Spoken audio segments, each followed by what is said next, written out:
You're listening to the Reinvest Podcast, where each Tuesday we will show you how to reclaim, reconnect, and refocus your life by bringing you the top real estate professionals in the industry. We'll pull back the curtain so you can implement these tools and tactics to build generational wealth. Your hosts, Garrett Gatton and Seth Simonillo. Hey guys, thanks for jumping on to another episode of the Reinvest Podcast. As of today, at the time of this recording, we just had another investor meetup. Got to pull back the curtain with a commercial real estate lender, and that was really constructive. What was one of the big takeaways, Seth, from our meetup last night?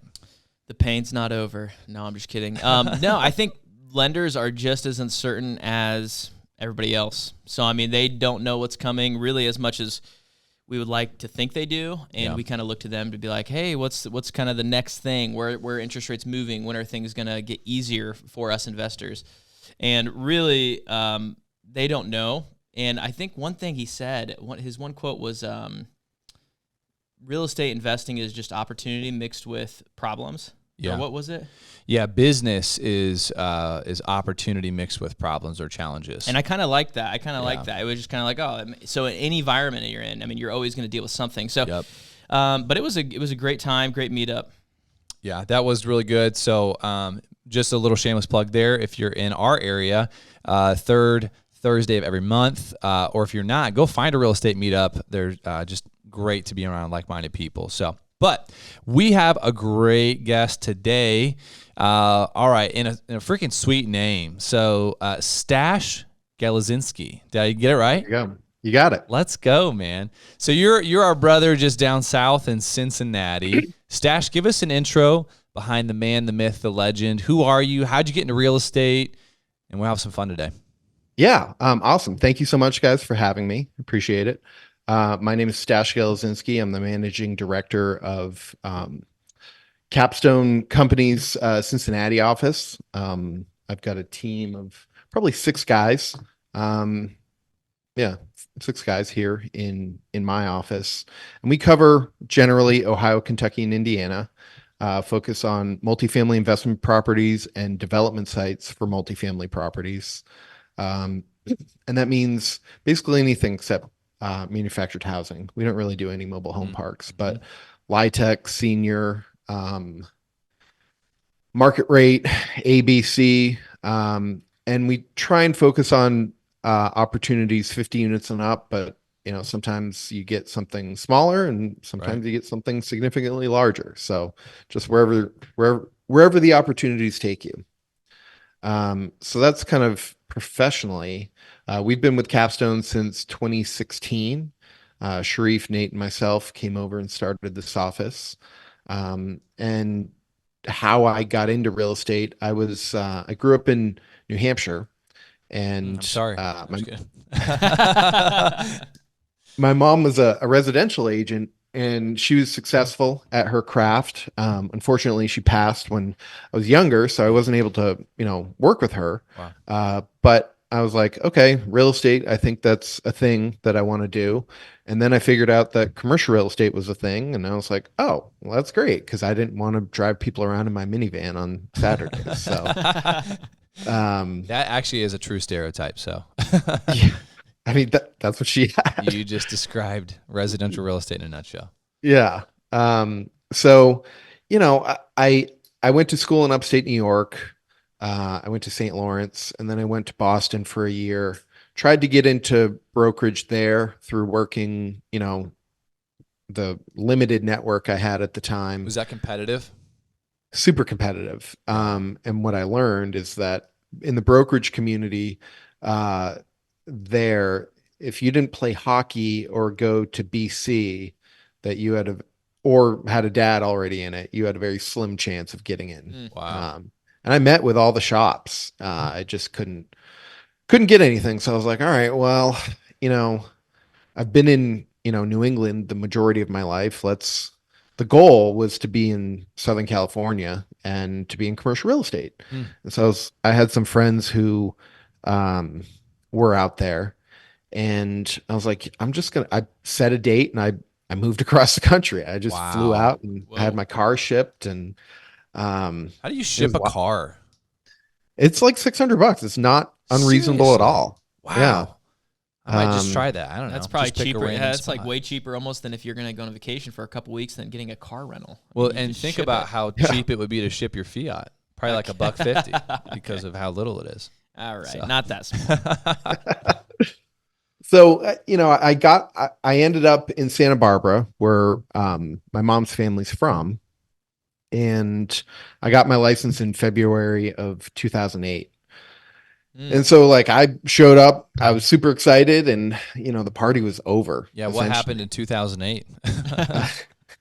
Well, it's funny, like, so I got in, I was working as essentially like an apprentice or a junior for this guy. And he wasn't much older than I was, but he saw my hustle and work ethic and was like, "Do you want to buy an apartment building?" And I was like, "Absolutely. That's why I got into this." And so we syndicated a 33 unit. Huh. And we were going to buy a 28 unit at the same time. This is back in 2008? Yeah. Okay. Yeah, it was Wow. like August 29th was our, scheduled close date.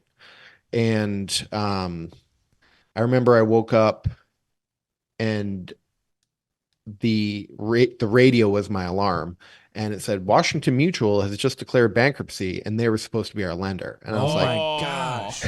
I don't know a whole lot, but I don't think that that's good. You like called your partner. You're like, I'm not even sure what this means. I was but like, think Josh, we need to find a new lender. What are we going to do? And so we Wow. ended up only buying one of the two. We worked out a seller financing deal. Nice. And it was all right. It worked out. We got our investors out whole. We didn't make the returns that we thought because the Right. economy at the time.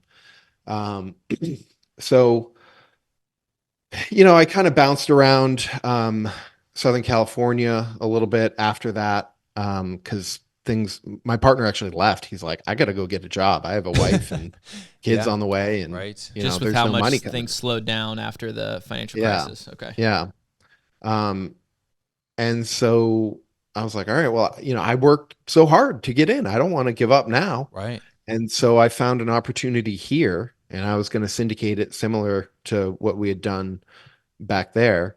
And so I came here, had it under contract, and Cincinnati. it was, yeah, Okay. it was here in Cincinnati. It's a heavy C-class deal. Mm. So I was like, you need somebody in town to manage the manager, because Right. we had done a 40 unit at the same time. And we did that on a master lease with a purchase option. And what I learned pretty quickly is that third-party property managers are not bad, but they are people, and they're looking out for their own best interests. I loved how carefully selected each word was. You're like looking for the right words. Yeah. And so I was like, okay, if we're going to buy this deal, which is, in a up and coming section of town, we need somebody on site to manage the manager essentially. Wow. And so I volunteered because I didn't have anything else going. Seriously. So you were like the on-site asset manager. Yeah, that's what I was going to be. Wow. And so Wow. I got here, we were under contract. The receiver was managing it, and we were 70% in climbing. And by the time the court approved it, it was like 50% in falling in occupancy. And my partner was like, I'm out. I'm not doing this. And I was like, but I'm already here. I've already picked up and moved. He's like, No. sorry. What year was this? 2011. Oh my gosh. Yeah. So I was like, oh man, what am I going to do? You're like, well, at least I have an apartment lined up, but Yeah. Man, so what did you do? I just picked up the phone and started cold calling again. Wow. That's the only thing to do. Yeah. And so, it took me a couple of years to get traction. Learn some lessons, in those early times, because I didn't, the beauty of commercial real estate brokerage is that nobody's going to tell you what to do. But the downfall of brokerage is that nobody's going to tell you what to do. Yeah. Right. So, I had some tough learnings, and I ended up signing up for a coaching program through the Massimo Group. And that, could have been time in the market, but I went from like I think my first year I did like 20,000 in gross. My second year I did 40, and then I did like $150 in gross. Wow. Or maybe I took home $150, and I was like, man, this is great. Wow. And then it's just, been keeping that wheel running ever Right. since. But it takes 2 years, at least 2 years if you're lucky and Right. conditions are right to get traction. Isn't it funny how that just seems to be a recurring theme in anything that you're starting? It will not happen sooner than 2 years. Like as a rule, it's going to take at least 2 years. Yeah. Yeah. Which is, I think, tough because YouTube, social media, I don't know what's preconditioned us to think it's going to happen faster, but we take this very kind of instant mentality and apply it to entrepreneurship. Instant gratification. So, food, instant food, instant everything, instant shows on demand, Netflix, you don't have to wait for anything. So I think people kind of naturally get some false premises when they're starting a business that, hey, it's going to take a couple months, but then I'll be there. And it's really hard to face 24 months and say, if I can just make it through 24 months, I have a shot at. Well, and let's debunk all the people on YouTube, the ShamWow people who, by the way, they want you to think that it's quick and easy because they are profiting off of your engagement with their content. And so I just would take that with a grain of salt when somebody's saying that you can do something faster than 2 years. Yeah, I mean, there's always exceptions to the rule. And I think that those exceptions are probably highlighted a lot. And that's why that's fair. That's why we're bombarded with these messages of, you can do, I did this in 2 months. And it's like, what, how? And the other thing that they don't advertise or tell you is, okay, like maybe you hit it in 2 months, but like, what's your background leading up to it? Like, did you have a natural skill set or not even a natural skill set, but are you making a move from one thing to another that allows you to just pick this up like second nature? Right. Or a pre-established network that can easily be leveraged. Does your dad own 10,000 units? I got 100 doors in 3 months. You can too. My dad gave him to me, but we were talking about Jared Sturm, and you were talking about how you were getting coffee or lunch with him. But his story, he said when we recorded with him a few weeks ago, he's like, "Listen, my story isn't like a really sexy story. It's like we just grinded and did the right things long enough, and he's seeing the compound effect of that now. And but I look at your story and the grit, and you didn't get it on the first try." So how long have you been, or the second, but how long have you been doing the broker thing then from when you got your license in California to now? Well, I got it first. I got my first license in February of 2008. And then, here we are in 2024. So I've been somehow in a brokerage capacity, more or less, especially since 2011. This has been my full-time job. Yeah.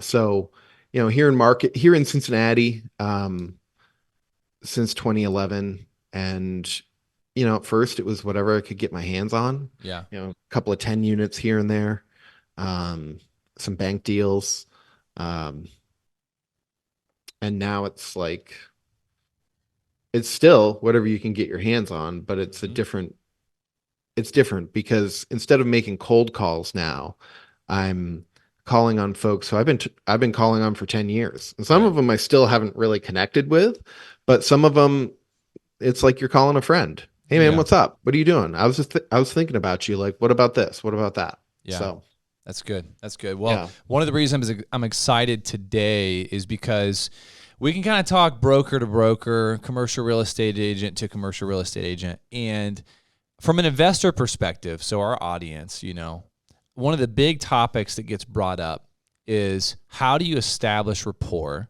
with a broker so that they could be a possible lead funnel and you could source deals from that relationship. I know no one's ever tried to do that with you before. So I say that tongue in cheek because there are do's and there are do nots in the way that investors and clients approach brokers, okay? And I want to pull back the curtain from a broker perspective of what are some of those do's and don'ts. So walk us through some of the biggest mistakes that investors make that you could speak to our listeners and say, guys, if you're trying to source deals from a broker, don't do this. Yeah. That's a great question. And there are, it's like, where do I start? I have one. I'm going to jump in because as you were talking, I just thought of one. Kick us off. Yeah. And all investors out there, I love you. You guys are all amazing. But I can't tell you how many times in my short stint in real estate where I've had investors who might be local, might not be local, but they've never done a deal with me.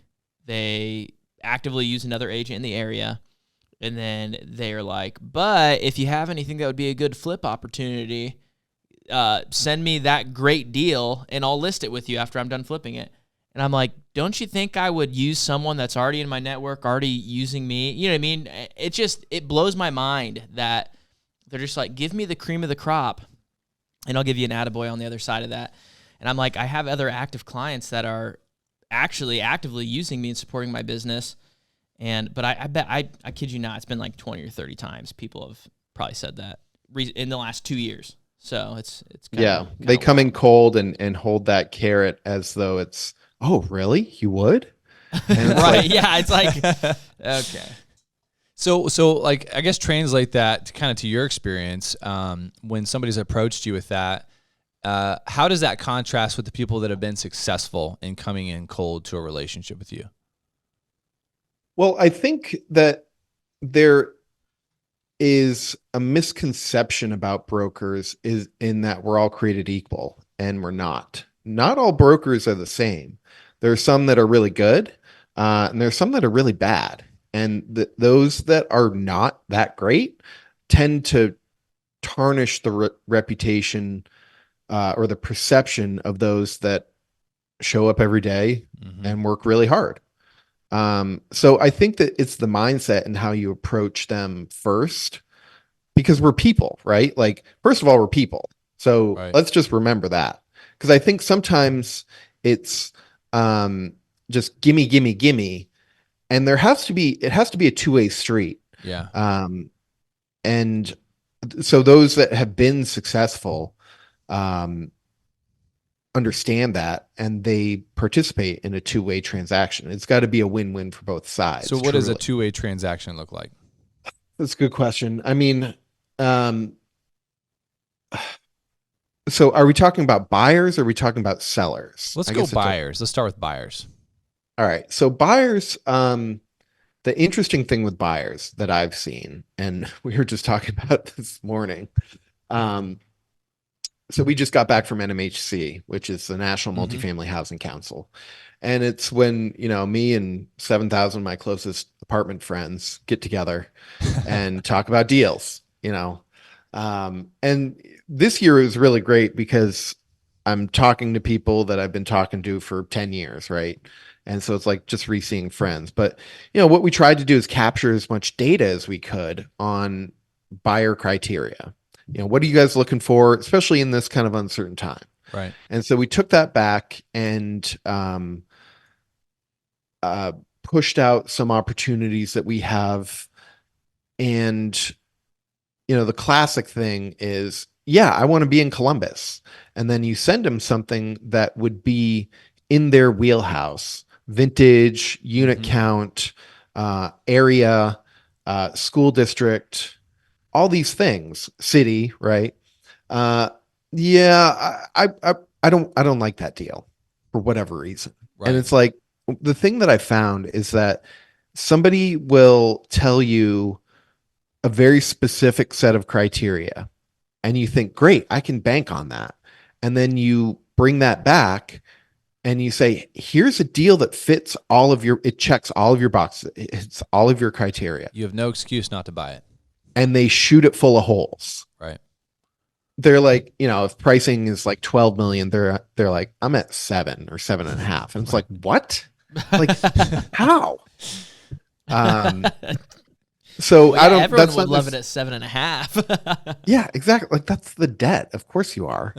Um, so that's not necessarily an example of a two-way street, but um, But I think that maybe the lesson there is to really paint an accurate picture of what your buy box is and what your criteria is.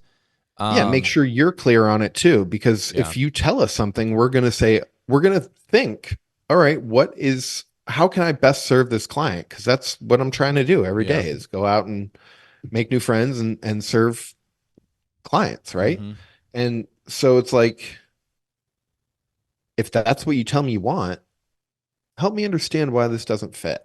So how do you, what about do's and don'ts when it comes to vetting, like how a buyer presents themselves to you that would indicate whether they are serious or not, or even qualified? Mm-hmm. Um, we joke internally, and it's probably not just, I bet it's all firms, but if you have a Gmail account and it's a random Gmail account, right? It's not even like associated with your business or something. And you're saying, hey, I want all these deals and I've never talked to you before. It's like axeman91@gmail.com. Yeah, I had something like that the other day, and it was like Snoopy 502 or something like that. And like that's how it showed up on that's how you can name your email. Right. That's how it showed up. And I'm like, oh, this guy's a hitter. This is my guy. This guy's a shark. Here we go. Yeah. So it's all about how you present yourself in that manner. Yeah. Like have a professional signature line. Right. Right. As for instance, like, yeah, well, that's low hanging fruit, because that absolutely, what people don't understand, what clients I think miss sometimes, they're so focused on the deal that they forget that they're being interviewed by the broker when they are interacting with them. They just think, hey, I'm putting some seed out there. We'll see what sticks, mud on a wall. Mm-hmm. But every touch, you're establishing some kind of reputation, good or bad. And it starts as small as, what's your email signature like? Yeah. Do you even have one? Right. How is your interaction? Is it thoughtful, or is it just I'm shooting from the hip and asking? Like the worst is when we send out a deal, and I made a meme about it too. We send out a deal and great, I'm interested. What's the price? And we clearly have pricing guidance in our pitch email, which means like they didn't even take the time to look at it. Right. And so it's like, if you can't even like skim through, and yeah, everybody's busy, but that's why we put these pitch emails together and try and summarize it to the best of our ability, so that we're trying to dumb it down for you. Yeah. So, that's a dead giveaway that, oh, I'm definitely going to do a deal with this guy. If, he's coming in hot. Well, but what's the price? It's like, it's right there. One thing I want to, help clients connect as well is when you start dealing in the commercial space, what percentage of deals are you a dual agent on some of these multifamily transactions? 99% of them. Okay, exactly. So when you're interacting, when a client's interacting with you, they're actually interacting with the person that's representing the seller first. Yeah. Right? And so you'll obviously adhere to the dual agency that you need to be ethical and fair that way. But the seller's going to say, what do you think of these people?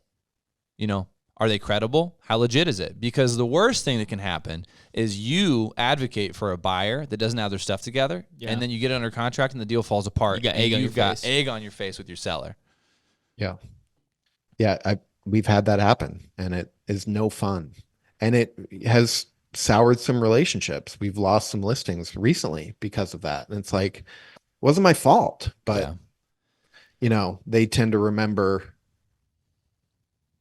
whatever their own narrative. Yeah. And you're the point of contact for that, which, right or wrong, you are. And so that makes it tough. So let's maybe flip it a little bit here and say, what are some examples, maybe even use one of your clients as a case study of somebody who's come to you as a buyer that maybe you've established a relationship with. What were the things about them that were like, hey, this is going to be a repeat customer. They're actually going to be like when I get a pocket listing, they're going to be on my short list to pick up the phone and call. Yeah, that's a good question because I've got a couple of these groups that I'm working with right now. And what I like to say is it's like I'm walking around with a loaded gun. And what I mean by that is I've got one group, they're a large capital fund. They have plenty of equity. They have, they have a well-known brand or people behind the brand. Like, okay, all right, these guys are hitters. And they're like, we need to go out and deploy all this equity. And I'm like, all right, well, let's go, a group like that. I'm ready, willing, and able to go to work on their behalf and go actively sourcing deals. I've got another one that we just closed a deal with. So that's the best way to build a relationship is to actually close a deal. What? That's the easiest way to do it. And make the transaction as smooth as possible. But that's a different subject. But they're articulate. They know what they're talking about. They know what they're doing. And these are professional equity groups. So, it might be hard for somebody that is trying to break in part-time. But I had a guy reach out to me. I've known him since I got here, really. And he's had various jobs through his time of knowing me. And he reached out to me on Instagram and he's like, hey, I want to get into buying multifamily. I was like, okay, great. Can you be a little more specific? Do you have a price range? No, I don't. And I'm like, okay, fine. Like, send me your email address. And I sent him, we have a buyer intake form, essentially. Yeah, right. Survey that says, what are you looking for?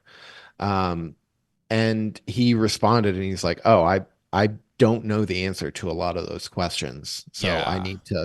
I need to do some more learning before I can effectively answer those. And I appreciated that because honesty. Okay, like, yeah, don't waste my time. Yeah.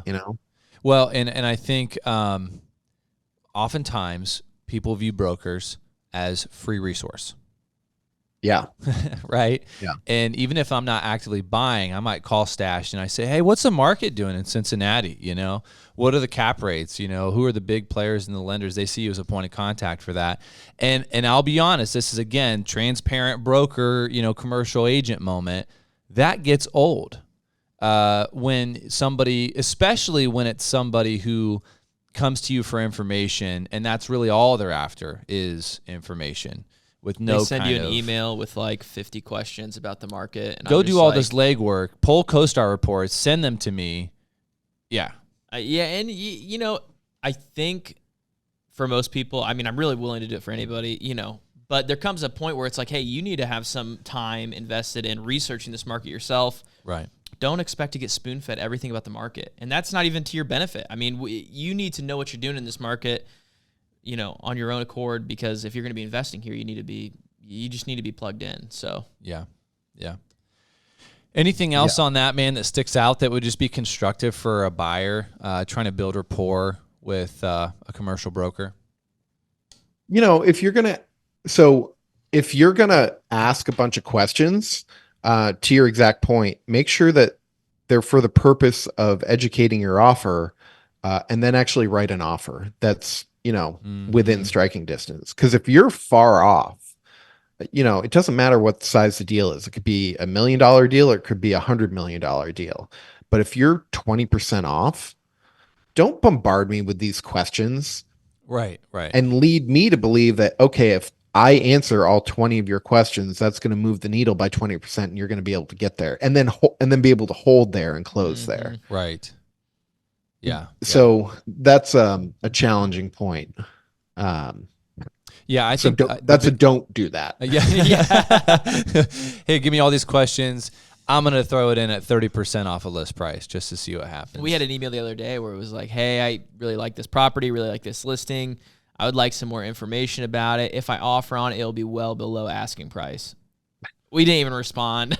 Yeah, well, you know what it was? It was like some bot that somebody was like, hey, we're going to run some kind of a bot that'll canvas LoopNet and just throw out these blanket emails and see if we can get some distressed seller to bite, you know? And that's all that was. But we're like, okay. Yeah. But sometimes I'll have some fun with those, you know. He was looking to sell it for half of what it's listed for. You better act now. They're like, great, Right. we're just going to need you to wire like $1,000 to an offshore account just to verify that we can actually wire money from China, and then we will send the money. And man, somebody out there probably has been duped by that. But no, that's constructive. Yeah, thank you, because I go back and listen to this. If you're a buyer looking, it doesn't happen quickly. Okay, it's not transactional. This is what I'm saying is it's relational, and hopefully that's the takeaway: is putting your effort into it, showing that you're credible, showing that you're serious, and then actually pursuing a relationship instead of just vomiting on an email or something and thinking that that's going to establish rapport with somebody. Business doesn't work like that in any arena, and real estate is no exception. So, boom. Yeah. All right, we're going to jump into our smaller pockets segment. So, Stash, go ahead and tell us about one of your worst deals. It could be a personal real estate deal that you did, or it could be a deal that you were a broker and a part of. Worst real estate deal, what happened, and then what did you learn from it?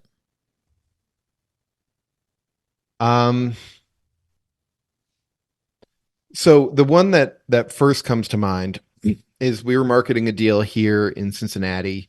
It was a historic renovation asset, and we went through, we did our marketing, we pushed pricing, we got into contract, and one of the parts of the deal is that it had a tax abatement on it. And we looked on the auditor. The auditor said 15 years. The owner said, yeah, this is 15 years. It's 15-year abatement. We were in like year 9 or something like that. So it still had some tail left on it.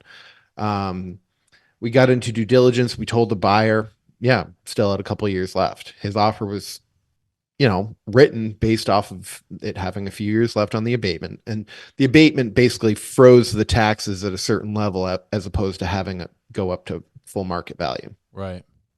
We got into due diligence, and my seller calls me. He's like, hey, we have a problem. I'm like, yeah, what's that?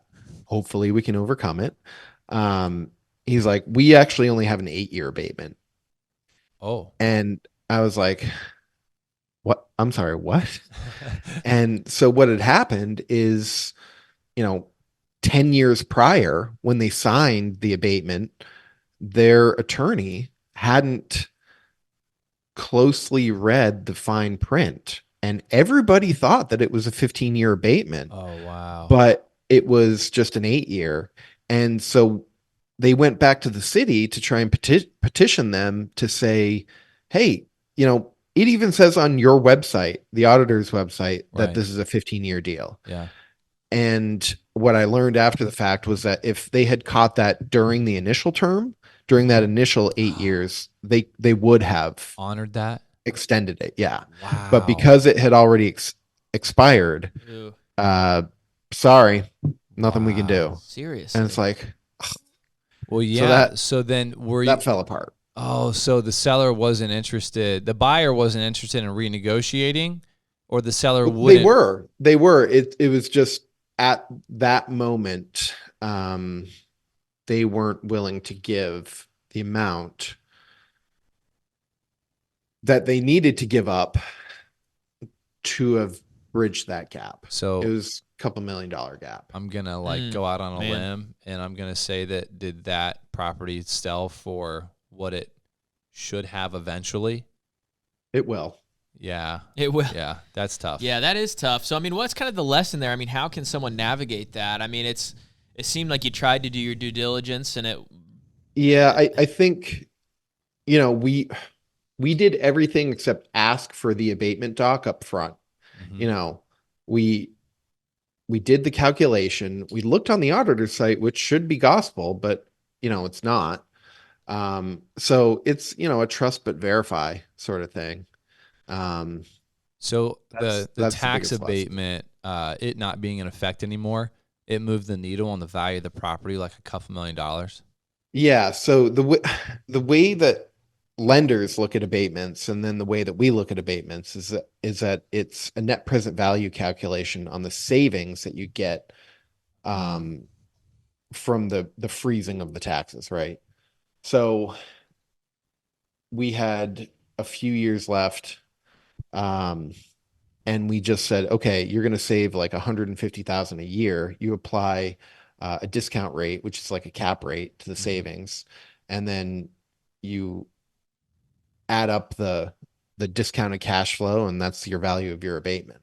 Wow. So, and then you add that on top of the value of the real estate. So you look at the real estate essentially fully taxed, but then you take the method of the tax savings and you apply that discount rate to those savings. That gives you a cash value to the abatement. And then, the tricky part about those is, okay, what's the discount rate that you apply? Because this is a guaranteed thing. Like, you should have a low discount rate, a low cap rate to it. But, in this rising interest rate environment, it used to be that we could get away with like a 5% discount rate. And now it's like a 7. And that 2-point spread it's meaningful. Yeah. It's significant. So you're saying the lender will actually recognize the abatement on top of the value of the real estate and base their lending off of that total cumulative value? Don't quote me, but yes, I think that's how they do it. And Wow. it depends on the lender. But Right, sure. when we were first getting into deals that had tax abatements, we asked a bunch of lenders, like, how do you guys look at this? Because Yeah. Right, because we're trying I'm to open to underwrite learn. and advise our clients. We need to know how. Yeah. that's right. Yeah. Wow, that's good. All right, man, we're going to go and transition into what we call our little nugget. So, Stash, have you ever seen the movie Zootopia? I have kids, so I watch it probably too frequently. All right, well, there's this sloth in there, and his name's Flash. And then the main character's like, Flash, Flash, 100-yard dash. And I'm going to call it Stash, 100-yard dash. I don't know if you're fast or not, but... I'm not strong, but I'm not fast. Yeah, you got some fast-looking cars in the background there, so we'll just, Yeah, That's exactly. True. That's true. You're like, never say that again. All right, so give us a practical takeaway, piece of advice for our real estate investors that they can apply to their business. Maybe something outside of what we talked about so far. Yeah. So the thing that always sticks in my mind is I was touring a deal with a large developer. This guy had built 20,000 LIHTC units over his career. That's a bit. And yeah, and he had sold, I think he had sold the practice and he retired down to Florida. But this was back in, I think it was 2013, 2012 or 2013. And he said something to me that has stuck. And it's, if you offer tenants a clean, safe place to live and you respond to their maintenance requests, you'll always have tenants. Because this property, it had high vacancy.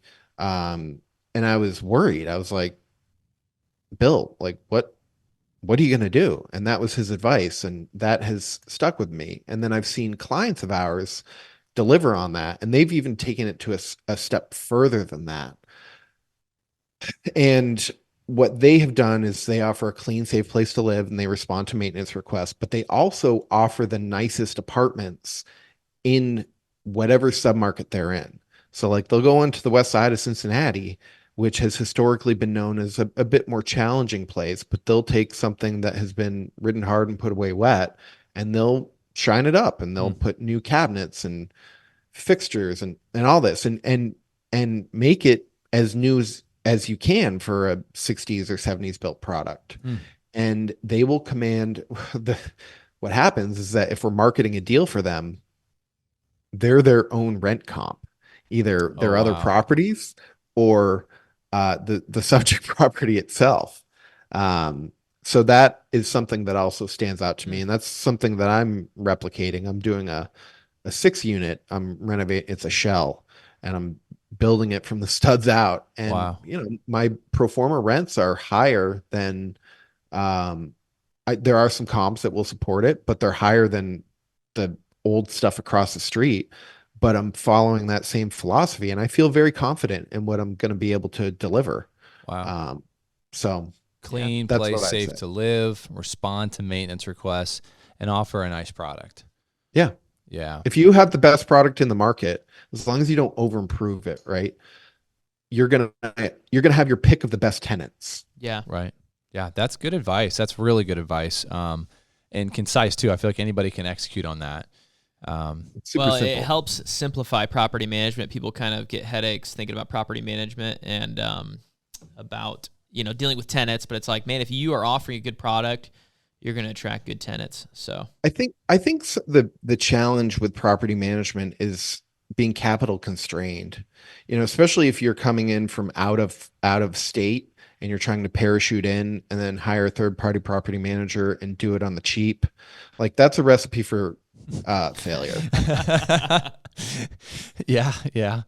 That's well said as well. All right, man. Well, we're gonna kind of land the plane here, but one more question before I want to talk about some of what you're doing on the prop tech side of things that people may not know about.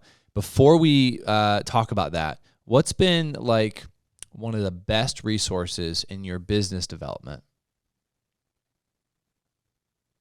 What do you mean, like a tool or? Yeah, it could be a person, it could be a book, it could be your coaching that you did through Massimo. It could, something. could be this podcast. Yeah, if you want. I mean, we're not forcing anything, but just organically.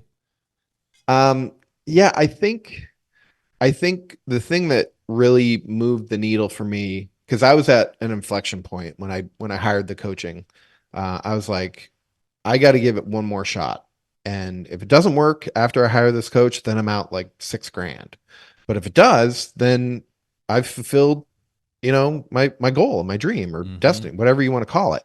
So I think that, and I've gone on and off with the coaching. I'm currently not involved in the program, but I still endorse it to anybody that would investigate it. I think that whether it's Massimo or I wouldn't say any other, but any other credible coaching organization. There's a couple of guys out there. I think it's valuable because think about, like, you guys look like you probably played sports growing up. Like, imagine playing football without a coach. Like, that would be terrible. Right. Like, Everyone's you wouldn't just know running what to around. do. Yeah. And they're there to help, guide you. Because the way I think of life sometimes is like I'm face up against a fishbowl. And what the coach is able to do is they're looking at you from, behind and or from a removed perspective. And they're able to say, okay, well, this is what you should do. So I think that has been the best thing in terms of business development or career advancement. Yeah, that's good. That's good. All right, man. Tell us about what you're doing on the prop tech side. Tell us what prop tech is for somebody who's not heard that phrase, and then what you're doing. Sure. Yeah. So I'm still learning, I think, the exact definition. I think it's a little bit nebulous, but so in being a broker, I'm sure you guys have had this occurrence where the game of a broker is you've got 1,000 contacts that are in your Rolodex and you're calling on them, at differing intervals. And what will happen is you're talking with somebody, you're doing the intervals, you're adding value, or you think you are, to the relationship. Then all of a sudden you see a listing pop up with a competitor, or you see a sale come through. Maybe it's off market. And it's like, what happened? I was just talking with that guy. Yeah, I was in the hunt to get that or be a part of that. Yeah, like I was in the running, or like he didn't even tell me that he was considering selling it. And I talked to him yesterday. Like, Right. There are many baffling things. And so what I found was, in doing my prospecting, if you just say, hey, sir, Mr. Owner, you've got 20 properties in your portfolio. Are you interested in selling any of them? The automatic human reaction is no. But if you say, I've got a client who's interested in this particular property, they're either going to say, yeah, okay, I would be willing to talk about that one. Or maybe not that one, but what about this one over here? And so you can have much more meaningful conversations that way. And I was like, okay, how do you do that? How do you figure out which properties somebody might consider selling without calling them every time and going through each one of them, right? Because that's Right. annoying. That's not practical. So my thought was, I was using the CRM system, and it was great because it captured so many data points and all these things, but it only looked in reverse. And I was like, well, what if you could use all this data to uh, look forward and to predict which deals might transact? And so that was the hypothesis that we went out and chased. And I had a friend come to me. He's a senior vice president in charge of data and analytics for a company here in town. And I pitched him, and he's like, "Yeah, sure, let's try it." And so we tested it out, and we found that, when we were first doing it on Excel spreadsheets, 20 leads they would give me, 7 or 8 of them would be somehow in play. Wow. I would have it listed. We would be valuing it. A competitor would have it listed. It's like, okay, like we're on to something. So we went and built out a platform. It's called Needle, NEDL.us is our landing page. And what we've done is we've cataloged every single property in the United States, 50 units and up, in all the major metros. I'll caveat that. And we've assigned a ranking to most of them. We've assigned them either hot, warm, cold, or no ranking at all. And what I'm finding consistently, I'm in it, I use it all the time, is like we just did an underwriting on an 800 unit property, and I looked, and it was flagged as hot. Wow. And it's like, wow. Oh. And I can't touch the ratings. Like, I don't know how the sausage is made. Wow. That's hilarious. So it's a self-learning supercomputer that tells you how to find deals. Yeah. The goal is to be able to help brokers, acquisitions people, asset managers, and lenders be more efficient with their time. Because the way it works now, you've got a number of large data companies that are litigious, so I'm not going to mention them by name, but they know who they are. Yeah. And, they just say, hey, here's all the data, but there's no forward looking to it. And that's what that is what we're doing. In fact, not trying, that is what we're doing. How long has this been kind of operational for you guys? Yeah, so we back tested the models for 21 and 22, and we found that we were about 45% accurate. We finalized kind of like the platform and rolled out the beta testing in September. Wow. 45% still like pretty darn high. I mean, if you could reach out to 50 leads and get 45% within 6 months, that would be pretty incredible. Right. So, and then it's just about messaging and your relationship. Yeah, how to work those leads. Yeah, and that's something that we're going to be incorporating into the platform. Wow. But that's so. All right, give us, just kind of how can people maybe follow Needle in the development of that? Are you guys? How are you dropping updates? How do people kind of see the developments there as you ramp that up? Yeah, so it's going to be a SaaS model, software as a service. If you want to get a demo, I'd be happy to run you through it. Again, it's at nedl.us, needle.us, our landing page. And at the bottom, you can you can submit an inquiry that will come to me, and then I'll send you a Calendly and we'll find a time. Cool. We'll put that link in the show notes here. Yeah, that'd be great. What are some other outlets that people can follow you just on the other things you got going on? Yeah, so I've started a podcast called the Stash Cast, where we have interesting conversations with interesting people. The Stash Cast. Yeah, you're really playing off the brand. Yeah, that's good. That's good. When I first got started, I branded all my emails "Sell with Stash." Like it was "Sell with Stash," the number of units and where it was. You have kind of a face too, where like you ever see people do like the outline of a face, but there's like a notable quality that if somebody saw your spectacles and just like your curly hair and a mustache, they'd be like, "Oh, that's Stash." That's what I should do. There you go. That's awesome, dude. That's my logo. Yeah. So yeah, I've got that, which is on Spotify, and we're all, premium podcasts are sold. Sweet.